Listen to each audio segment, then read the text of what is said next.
پارێزگار فایقمەم شۆ بە شێوەیەکی ڕاستەوخۆ لە سلێمانیەوە لاگەڵتانە بم بۆ باسی ڕۆژ میوانی باسی ڕۆژی ئەم شۆمان جەنابی مامۆستا شێرۆ شەمێرانی ڕاوێژکاری ئەمینداری گشتی یەکگرتووی ئیسلامی کوردستانە بە سوپاسەوە مەبەستمە لەگەڵ جەنابیان لەسەر کۆمەڵێک پرس زۆر بە کورتی ئاماژەیان پێدەم بوەستین. یەکگرتووی ئیسلامی کوردستان لە دوای زوتنەوەی گۆڕان و کۆمەڵی ئیسلامی کوردستان بڕیاریاندا کە لە حکوومەت بکشێنەوە دوایەوەی مهلەیەکی 22 ڕۆژیان بە حکوومەتدا و چاوەڕێیان کرد کە حکوومەت بێتە پێشەوە دیار بوو وەکو پێویست حکوومەت لە داواکاریەکانی یەکگرتوو نەهاتۆتە پێشەوە بۆیە بڕیاریاندا کە لە حکوومەت بکشێنەوە. مەبەستی من ئەوەیە ئەم شەو ئەو پرسیارە بکەین لە دوای کشانەوە لە حکوومەت چی؟ ئایا یەکگرتووی ئیسلامی کوردستان هێشتا خۆی بە خاوەنی خەم و کێشە و بژێوی و چاکردنی باخی دۆخی ینی گوزەران و معیشەتی وڵاتیان نەزانێت ئەگەر بەڵێ بە چ ڕێگەیەکێکاوە بە چ ئامرازێک هەنگاو بۆ چاکردنی دۆخی وڵاتیان و بەهێزترکردنی دۆخی قەواری هەرێمی کوردستانەکە. واروە مەبەستمە پرسیاری ئەوە بکەم کە لە ئێستادا لایەنەکان بۆ نمونە باسی هاوپەیمانیەکەن لەگەڵ یەکە دانیشتنیانەیە لەگەڵ یەکە بە فەرمی و بە نافەرمی سەردانی یەکترەکەن. ئایا یەکگرتووی دیدی یەکگرتووی ئیسلامی کوردستان بۆ هاوپەیمانی مەبەستمە باس لە هەڵبژاردننی ناوخۆی هەرێمی کوردستان بکەم لە داهاتووە چۆنە بێ یەکگرتووی ئیسلامی کوردستان بەنیازە هەروەکو بەشێکی دەسەڵات لە خۆناخی داهاتووە دوای هەڵبژاردن بمێنێتەوە یان بەنیازە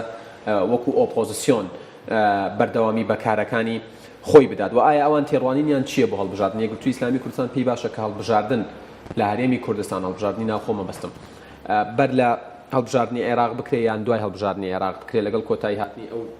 ینی ماوەیە کە بۆ پەرلەمان دیاری کرابوو و بەخباسکردنی پەرلەمان یەکگرتوو لەناو پەرلەمان دەتوانێت چی بکات. جیاواز لە جاران پەرلەمان پرۆژەیە نارد بۆ حکوومەت لەوێ هەندێک جار ڕەتەکرایەوە ئەم جارە حکوومەت پرۆژەی ناردووە بۆ پەرلەمان پرۆژەی چاکسازی کە هەندێک ڕایان وایە کە پرۆژەیەکی چاکسازی جددیە سەرڕای تێبینیەکان. ئایا یەکگرتوو چۆن پاڵپشتی لەماکە من زیاتر ناڵێم. بەڕێز مامۆستا شیروان شەمێرانی ڕاوێژکاری ئەمینداری گشتی یەکگرتووی ئیسلامی کوردستان سڵاوتان لێبێت ماندوونە بن سوپاس بۆم دەرفەتە ئەمەوێ ڕێک بۆ پرسیارە دەست پێ بکەین ئێوە لە حکوومەت کشانەوە هەنگاوی دوایەمەتان چییە؟ بەنیازن لێرە بە دوات چۆن لە ناو کایی سیاسی چالاک بمێننەوە. زۆر سپاس. بسم الله الرحمن الرحیم. یەکگرتوو ئێستا لە حکوومەت کشاوەتەوە بە شێوەیەکی ڕسمی. ئێستا بێت لە داهاتوو ئەکاتەوە ئەوەش کەوا داهاتوو بێ لە بەردەم هەرێمی کوردستانە چ لە ناو خۆی هەرێمیان لە عێراق پەیوەندی بە عێراقەوە هەبێ بریتیە لەو دوو هەڵبژاردنەکەەوە ئێمە چاوەڕێینی. ئەم دوو هەڵبژاردنە هەمیشە ئەو هەڵبژاردنەکەەوە ئەکرێ نەخشەی پەرلەمان ئەگۆڕێ نەخشەی دەنگدانەکان ئەگۆڕێ هیچ حیزبێک باوەڕم نییە وەک خۆی بمێنێتەوە یان زیادەکە یان کەمەکە چونکە ئەمێنێتەوە سەر ئەو فترەیەکەوە ئەدای بۆ یان ئەو دەسەڵاتانێکەوە بوویەتی چەندە توانیوێتی لە بەرژەوەندی دەنگدانیان جەماوەری خزمەتگوزاری خۆی بەکارێ بێنێ. یەکەمین هەنگاوێکەوە یەکگرتوو ناوێتی پاشکشانەوە بریتیە لەخوا ئامادەکردن بۆ هەڵبژاردنەکان. ئەو هەنگاوەشکەوە ئەمڕۆ دەستی پێکرد کاتێکەوە دانیشتێکی باڵا بوو لە نێوان یەکگرتووی ئیسلامی کوردستان و بزوتنەوەی ئیسلامی کوردستان بۆ تاوتوێکردنی شێوازی هەنگاونان بۆ داهاتوو. ئەمە لەژێر ناوی هاریکاری ئیسلامیە لایەنە ئیسلامیەکان کەوا ساڵ زیاتر ساڵ و نێو ئەبێ لایەنەکان ئەو هەنگاویان ناوە لەگەڵ هەندێک کەسایەتی و ڕێکخراوەی دەرەوەی لایەنە سیاسیەکانیان ئەندامی لایەنەکانیشن. ئەو دانیشتنەی ئەمڕۆ دانیشتێکی زۆر سەرکەوتوو بوو ئیجابی بوو لەسەر هەندێک خاڵ لە ڕێکەوتون. ئەو خاڵانێکەوە ڕێکەوتون لەسەری بزوتنەوە کە جەنابی مامۆستا عرفان سەرۆکاتی و شاندی بزوتنەوەی کردووە لەگەڵ جەنابی ئەمینداری یەکگرتوو کە سەرۆکاتی شاندی یەکگرتووی کردووە. تاکید کراوەتەوە لەسەر ئەوەی کە کاری هاریکاری ئیسلامی درێژەی پێ بدرێ باشە و قوارەیەکی ئاینی سیاسی یان کۆمەڵایەتی پاشان و قوارەیەکی ئاینی سیاسیان ئیسلامی سیاسی هەوڵ بدرێکەوە دەنگەکان یەک بخرێن ئەم ئیسلامیانە لە ژێر ئیسلامی نیشتیمانیان هەر ناوێکی ترا چ بۆ هەڵبژاردنەکانی عێراقیان بۆ هەڵبژاردنەکانی کوردستان. با من لەسەرمە پرسیارێک بکەم لە دوای ڕاپەڕینەوە یەکێک لەو ڕخنە جددیانەی لەلایەنە لە پارتە سیاسی ئیسلامیەکانی کوردستان گیراوە کە بۆ نمونە بزوتنەوە یەکگرتوو کۆمەڵی ئیسلامی ئەوە بووە کە ئێوە ئامانجتان یەکە و هەمووتان خۆتان ئەڵێن لەژێر بەیداخی لا ئیلاهە ئیلا الله محەممەد ڕەسوول الله خەباتەکەن بۆ خزمەتی خەڵک. بەڵام کاری حزبی جیای کردوونەتەوە. پارساڵ من بیرمە هەر لە باسی ڕۆژ لەگەڵ جەنابتە لەگەڵ چەندین بەرپرسی باڵای بڵێن کۆمەڵ یەکگرتوو بزوتنەوە باسی ئەمەمان کرد کە هەنگاوەکان چوونە پێشەوەلەی بەڵام ساربوونەوە ڕوویدا و بێدەنگ بوون. ئایا ئەم هەنگاوی ئەمڕۆی ئەم کۆبوونەوە باڵای نێوان یەکگرتووی ئیسلامی کوردستان و بزوتنەوەی ئیسلامی بەمانای ئەوە دێت کە لە داهاتووە هیچ نەبێ ئەگەر کۆمەڵیش نێتە ناوە ئێوە بە یەک لیز بەشداریەکەن. هەر لە سەرەتاوە کاتێکەوە یەکگرتوو دەستی پێکرد و لەگەڵ دوولانەکەی تراک قسەی کرد ئەخاوتنی کرد زۆر جددی بووە. و ئەگەر لە مەرحەلەیەک لە مەرحەلەکانیشە سارد بوونەوە یەکیان تاسەیەک دروست بوو بێ لە ڕێگاکە بەهۆی هەندێک ڕووداوی سیاسی یان هەندێک خوێندنەوە بۆ بارودۆخی سیاسی ئەمە وای نەکردووە لەوەی کەوا یەکگرتوویان لایەنەکانی تر بە تایبەت بزوتنەوە لە باگراوندی خۆیان ئەم شتیان سڕی بێتەوە. ئەوە حاڵەتێکی طبیعیە تووشی هەموو لایەنێکی سیاسی ئەبێ ئەگەرچی ئاینیش بێ یان ئەگەرچی ئیسلامیش بێ. ئەو دانیشتنەی ئەمڕۆ بەڵگەیە لەسەر ئەوەی کەوا یەکەمین هەنگاو نراوە جددی بووە و ئەو دانیشتنەی ئەمڕۆ کراوە هەنگاوێکی جددی کردەیی بووە بۆ داهاتوو. یەکەم دەستخۆشیێکی تەواو جێگای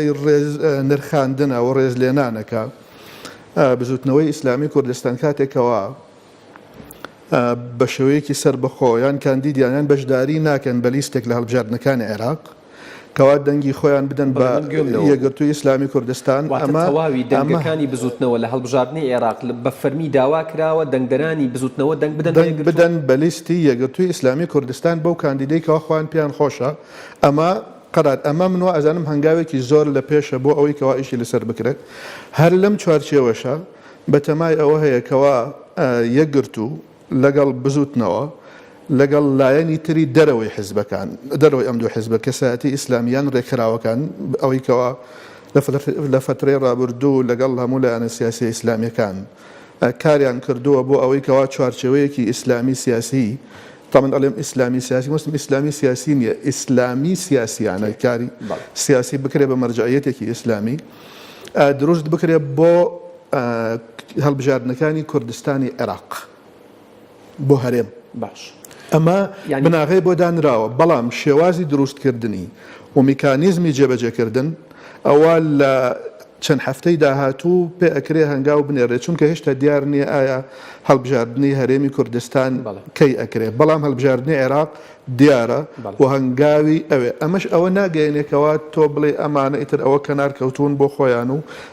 تۆزێ دوور کەوتونەتەوە لەوانەیە ئای کۆمەڵ ئێستا لە مشکی ئەوە پرسیاری منیشە بەڵام پێشەوەی پرسیاریەوە بکەم کەی دانیشتتان لەگەڵ کۆمەڵە بێ یاخود کۆمەڵ چەند ئامادەیە هێندەیە واگەدار بن بێتە پێشەوە. بزوتنەوەی ئیسلامی بە فەرمی داوای لەلایەنگران و دەنگدەرانی خۆی کردووە کە بۆ هەڵبژاردننی داهاتوو هی عێراق دەنگ بدەن بەو کاندیدەی یەکگرتوو کە دڵخوازی خۆیان و خۆیان اختیاریەکەن لە بەرامبەر چی؟ نا من وا ئەزانم هیچ بەرامبەرێک نییە یعنی شتێک نییە کەوا ڕاستەوخۆ ئەگەر بزوتنەوە بیانەوێ بەشداری لیستی یەکگرتووش بکەن ئاساییە بەڵام بە شێوەیەکی ڕسمی خۆیان ڕایانگەاندووە بە بەیانی ڕسمی ڕایانگاردووە کەەوە ئەوان زانیاریەکی نافەرمی هەیە ئەڵێت ئەم بڵین ئەم هاتنە پێشەوەی بزوتنەوەی ئیسلامی لە یەکگرتوو کە داوای کرد و دەنگدەرانی خۆی دەنگ بدەن بە یەکگرتوو لە بەغا لە عێراق لە بەرامبەر ئەوەیە کە لە هەرێمی کوردستان کە انتخابات کرا یەک لیستان هەبێت نەک لە بەرامبەر ئەوەیە منوازان بەرامبەر نییە بەجیاتی یەکتریش ناکات چونکە هەردووکیان دوو خاڵین کەوا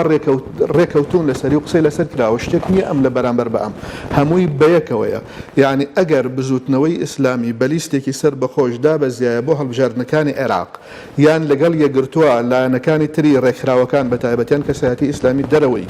حزب ئیسلامیەکان بەشداری بکە ئەمە هەرگیز نابێتە ڕێگر یان ڕێگا خۆشکار بۆ ئەوەی کەوا کارگەریان سلبیان ئیجابی هەبێت لەسەر هەڵبژاردننی کوردستان واتە ئەسڵی مەوزوعەکە وەک بنەما ڕێکەوتنی لەسەر هەیە ئێرادەی لەسەر هەیە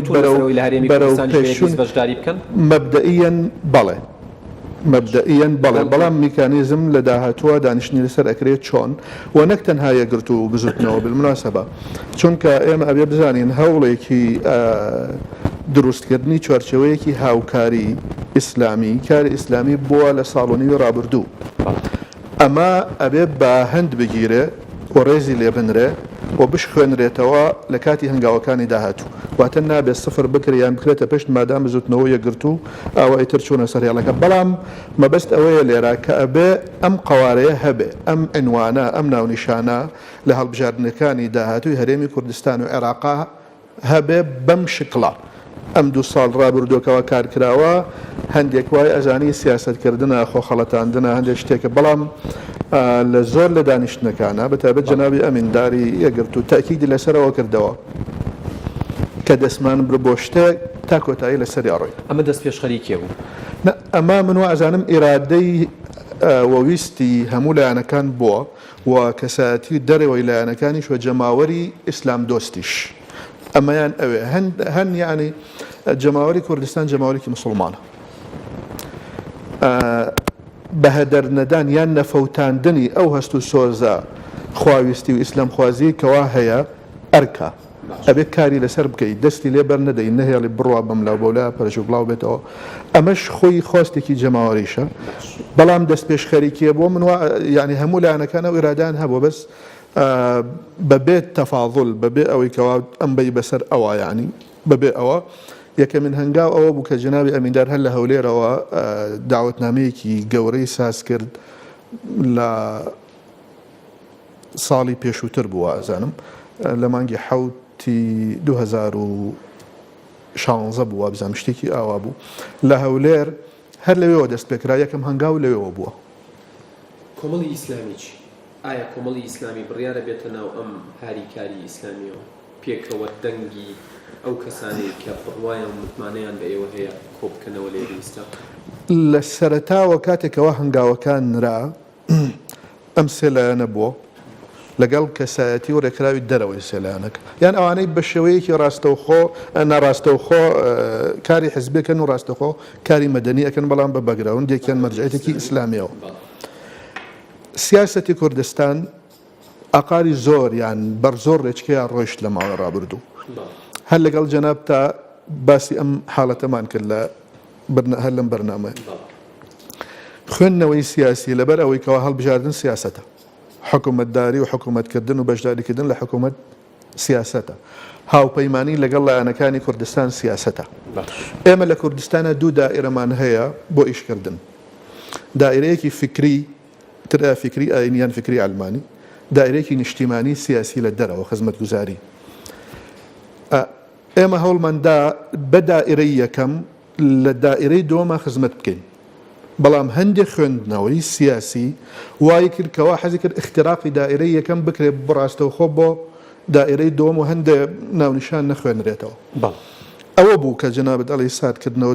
دروست بووە یان دروست نەبوو. ئەمانە ئێستا کاتێکەوە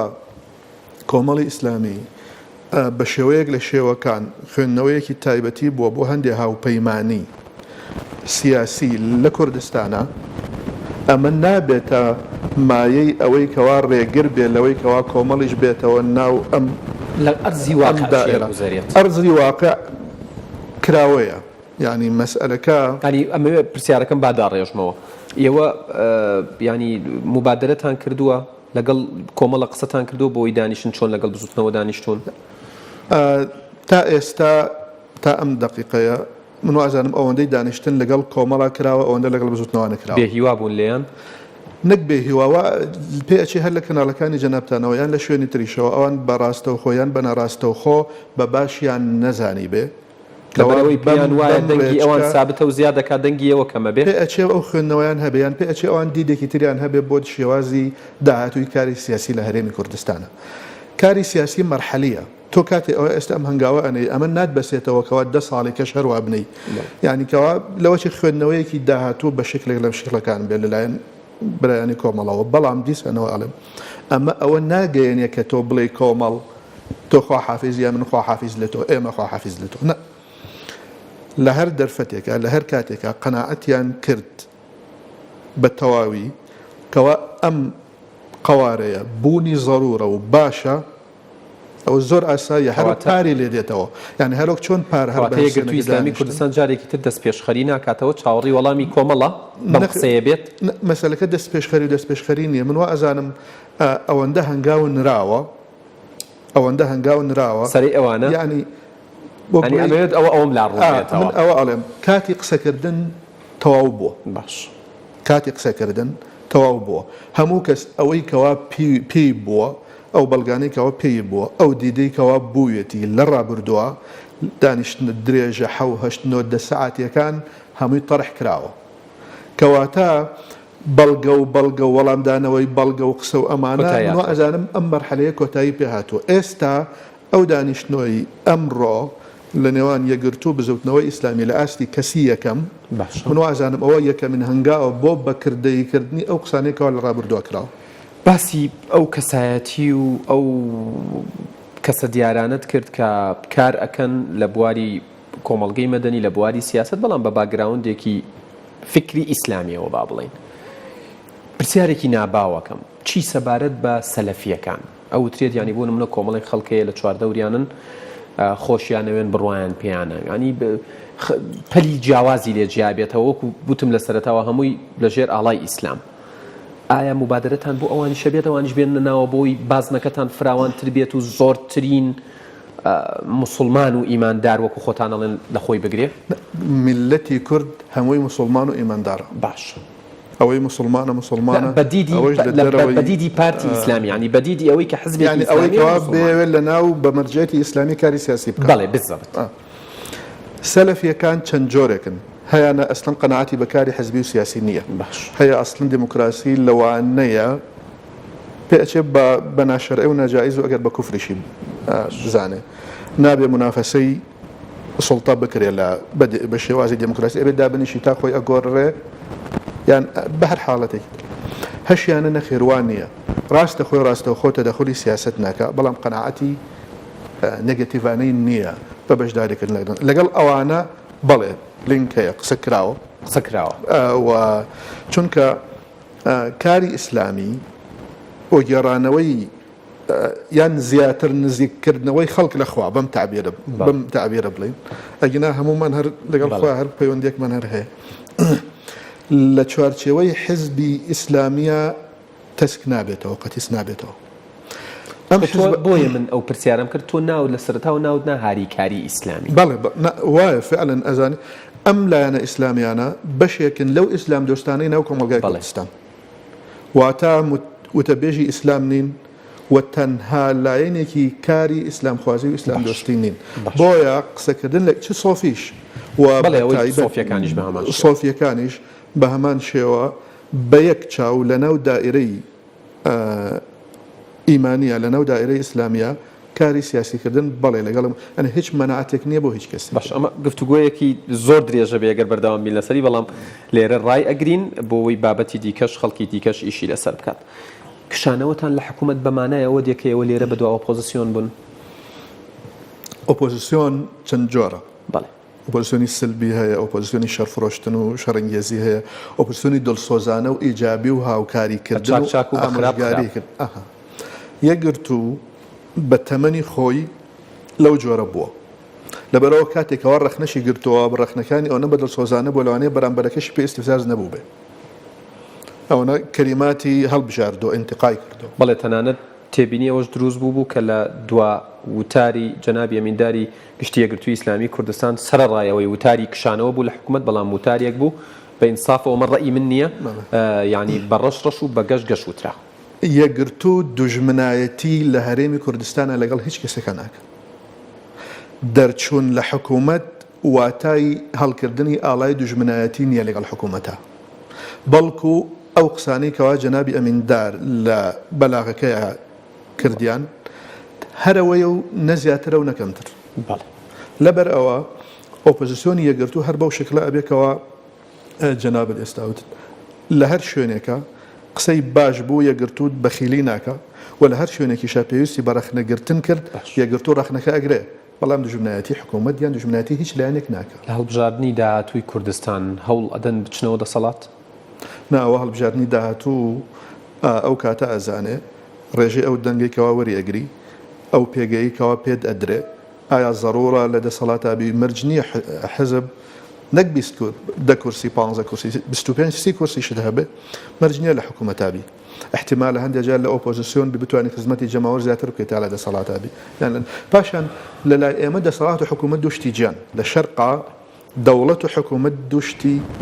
گیان تۆ ئەچیتە حکوومەت بەڵام ناچیتە دەوڵەت بۆیە لە ئەخیرا زۆرینەی دیموکراسی لە ڕۆژهەڵاتی ناوەڕاستە شکست ئەخوا لەبەرەوەی کەوا هەمیشە دەوڵەت یان دەسەڵات تەسلیم بە حکوومەت ناکرێ هەر کەسێک ئەچێتە ناو حکوومەت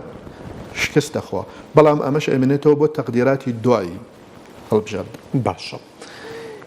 چی سەبارەت بە هاوپەیمانی لەگەڵ لایەنەکانی دیکەی کوردستان ینی مەبەستم جارێ باس لە بژاردننی ناوخۆ بکەین ئێوە پێتان باشە پێشەوەی پرسیاری هاوپەیمانەیەکەش بکەم پێتان باشە هەڵبژاردن لە کوردستان دوان نەخرێت و پێش هەڵبژاردننی عێراق بکرێت؟ من وازانم ئەوە تازە کۆمیسیۆن ئەگەر ئێستش بۆیان دیاری بکەی ئەڵێ ئەکەوێنە دوای عێراق زیاتر لە 100 ڕۆژیان پێویستە جگە لە هەر ئێستا ئەڵێن بۆیان دیاری بکەی تازە ئەکەونە دوای عێراق بە 2 ڕۆژیش بێ تەواو یعنی قسەکردن لە ڕووی تقنیەوە لەو مەسئلەیە ورد نییە تر ئێرادەی سیاسی هەر چۆنێکەیە کەڵکی نییە لە مەرحەلە بەڵام یەکگرتوو لەگەڵ ئەوەشە مەناعەتی نییە هاوپەیمانی لەگەڵ لایەنەکانی تر یەکگرتوو بە جددی حەزی ئەکردکەوە لە ناوچەکانی دەرەوەی هەرێم هەموو کوردستان یەک لیست بێ بەڵام کاتێکەوە یەک لیست نەبوو بڕیاریدا نەچێتە هیچ لایەکەوە واتە تەکریسی کردبوونی دەنگی سیاسی کوردی نەکا بۆیە بڕیاریدا لەو ناوچانش وە لە عێراقیش چ لە هەرێمیان لە چ ناوچەکانی لە کەرکووکیان هەر شوێنێکی تر بە تەنها خۆی بە لیستێکی سەر بەخۆدا بدەست. باستان لەوە کردو کە بۆ هەڵبژاردننی کوردستان بەسەر بەخۆیدا بەزنیان لەگەڵ لایەنی تر مرەجەح ئەوەیەکەواتانەوێ بزانن قورسایی خۆتان دەنگی خۆتان چەند نانا مرەجەح ئەو ڕەغبەت و ئێرادەی کەوا هەیە قسەکردنە بۆ دروستکردنی لیستێکی ئیسلامی نیشتیمانی بەڵام ئەمە ئیتر هەندێک میکانیزمی ئەوێ کاری لەسەر بکرێ ئەمەیان تا ئێستا لە داهاتوە لە هەفتە 2 هەفتە مەنگی داهاتوە کرێ. باشە چی سەبارەت بە پاکردنەوەی تۆماری دەنگدەران ینی لایەنە جیاوازەکان ڕخنەی جیاوازیان هەیە هەر لە 90,000 دەنگە و دەنگی زیادە و نازانم ئەمانەی کە مردوون و ناوی گومان لێکرا و دووبارەن تا باسی 900,000 دەنگ ئەکرێت ینی ئەوتێ لە 15 کورسیەوە بۆ 40 کورسی ئەبێت ئێوە چیتان کردووە بۆ ئەوەی ئەم تۆمارە پاک بکرێتەوە لە ئێستادا لە دەرەوەی حکوومەتیشن؟ دوو حاڵەت هەیە حاڵەتێکیان سیاسیە ئەوەیەکەوە تۆ داوا ئەەکەی فشار ئەەکەی جەخت ئەەکەی تەکیدی لەسەر ئەەکەیتەوە کەوا ئەبێ ئەو لیستە پاک بکرێتەوە. حاڵەتی دومیان تقنیە ئەوە ئیشی کۆمیسیۆنە کۆمیسیۆن سربەخۆیە بەڵام ئەندامی حیزبەکان لە ئەخیرە و ئەزانم ئیشی باشیان کردووە ئەڵێن ئیشی باشمان کردووە بەڵام ئەکەن بەوەی کەوا دەنگی زیادە بەڵام ئەڵێن زۆر مبالغەی تیا کراوە مبالغەی تیا کراوە هەندێکیش بۆ ئەوەی کەوا کاری کۆمیسیۆن لە پاکردنەوەی لیستی دەنگدەرانە سەرکەوتوو بێ پێویستی بە هاوکاری حکوومەت هەیە بە تایبەت پارێزگاکان چونکی ئەوەی کەوا من گوێم بەتایبەت لە کاک ئیسماعیل خورماڵی بوو ئەوان هەندێک لیست هەیە پاکردنەوە تەسفیەکردنی ئەرکی پارێزگایە نەک ئەرکی ئەوان تەنها دیاری ئەکەن. باشە بینە سەر باسی عێراق ڕای فەرمی یەکگرتوو لەسەر مامەڵەی کابینەکەی دکتۆر حەیدەر عەبادی لەگەڵ هەرێمی کوردستان چییە؟ و ئایا پێتان باشە کە هەرێمی کوردستان بە ڕێگەی ئەم حکوومەتی ئێستایەوە هەموو شتێک ڕادستی بەغدا بکات؟ یەکەم پاراستنی قەوارەی سیاسی هەرێمی کوردستان کاری لە پێشینەی یەکگرتووە ئەبێ کاری لە پێشینەی هەموو کاتەکانی تریش بێت ئەوەی حکوومەت جەنابەت باسی یەکگرتووە و هەندێک تەرەدد لە کشانەوە لە حکوومەت بوو لە سەرەتاوە هۆکارەکەی ئەوە بوو یەکگرتوو بە جددی ئەو ترسێکەوە لەسەر هەرێمی کوردستان بوو ئەی خوێندەوە بۆیە قسەی زۆری هێنایە سەرخۆی جەنابیشت ئەزانی بەڵام لە پێناوی ئەو مەسەلە کاتێ ئەوە تێپەڕی ئەو مبەرڕە نەما جیهان کرایەوە بڕێ هەرێمی کوردستانە ئەو ترسە نەما کەواتە قەوارەی هەرێمی کوردستان لە خەم ڕەخسیوە بە قەناعەتی من قەوارەی هەرێمی کوردستان ملحەقی ئیتیفاقی سایکس بیکۆیە بەم سێ پارێزگاوە زیاتر نا ئێستا هەڵەبجەشی لەگەڵە ئەمە بەم چوارە بە دەستکاری ناکرێ وەزعێکی دەولیە هیچ کەسێک بۆی نییە دەستکاری بکە مامەڵەکردنی حکوومەتی حەیدەر عەبادی طبعاً بە هیچ شێوەیە قابلی قبولکردن نییە تۆ مامەڵەکردنی ئەوان لەگەڵ هەرێمی کوردستانە ئایا ئیترە بڕیار لە پەرلەمانەوە دەرچووە لە پەرلەمانەوە دەرنەچووە هەر چۆنێک بووە نوێنەرانی ئێمەش لە بەغا بە و شکلە ڕازی نەبوون وەزیرمان نییە خۆ هیچ شوێنێکی سیادیمان نییە لە بەغا من خۆم زۆر جار لە کەناڵە عەرەبی عێراقیەکانە قسە ئەەکەم حتا وتم ئەگەر خەتای هەرێمیش بێ بەغدا تاوانبارە لە نەداردنی موچە ئەگەر خەتای هەرێمیش بێ بۆچی چونکە ئەسڵی موازنە لە لای ئەوە و پێش ئەوەی هەرێم دەست بگرێ بەسەر نەوتی کەرکووکە ئەوان بۆجیان بڕی بە 6 مانگ ئەمە بەڵگە نییە لەسەر ئەوەی کەوا تۆ بڵێ حکوومەتی هەرێمی کوردستان تۆ بێتاوانی نە حکوومەتی هەرێمی کوردستان تا قوڵەقاپی لە گەندەڵی ئیداری و مالیا نقم بووە بەڵام بە هیچ شێوەیە قابلی ئەو قبولکردن نیە ئەو مامەڵەیە ئابادی لەگەڵ هەرێمی کوردستانە چی سەبارەت بە ڕادەستکردنەوەی هەموو شتەکانی هەرێمی کوردستان و خستنە ژێر دەسەڵاتی حکوومەتی عێراقیەوە ئەمەیان بە شێوەیەک لە شێوەکان هەرێمی کوردستان تەنها وەکو قەباخێک ناهێڵێتەوە ئەوە ئەمێنێتەوە سەر ئەو ڕێکەوتنەی کەوا لە نێوان دەسەڵاتی سیاسی کوردستان ئاکرێ لەگەڵ بەغا ئێمە ئەڵین دەستور بەڵام ئەگەر بە ئێمە بن حەزەکەم 100 قات لەسەروی دەستوریشەوە دەستکەوتمان هەبێ لە هەرێمی کوردستانە 100 قات لەسەروی دەستوریشەوە بەڵام لە هەندێک شتێکەوە ئێمە دەستور ئلزامت ئەکا بەیاندێشت ئەگەر ئێرادەی سیاسی توانیت بەڵێ نەی تەسلیمی نەکەی تەسلیم نەکردنی باشترە بەڵام هاوڕێیان بیست چرکەم بنێ کۆتا پرسیارمەکەم لە مامۆستا دوای ئەوەی بڵێن یەکگرتووی ئیسلامی کوردستان و کۆمەڵی ئیسلامی کوردستان و بزنەوەی گۆڕان لە حکوومەتی هەرێم کشانەوە لێرە بەدووە هەرچی لەم هەرێمە ڕوو بدات یەکێتی و پارتی لی بەرپرسین بە چاک و بە خراپەوە یەکێتی و پارتی یەکێتی مێژوویی بە هەموو باڵەکانیەوە کەوا لێی بۆتەوە لە چەند ساڵی ڕابردوو هەتا ئێستا ئەوانەی کەوا لە دەسەڵاتا بوون لەنەوە دەکان و لە 2000ەکان هەتا 2014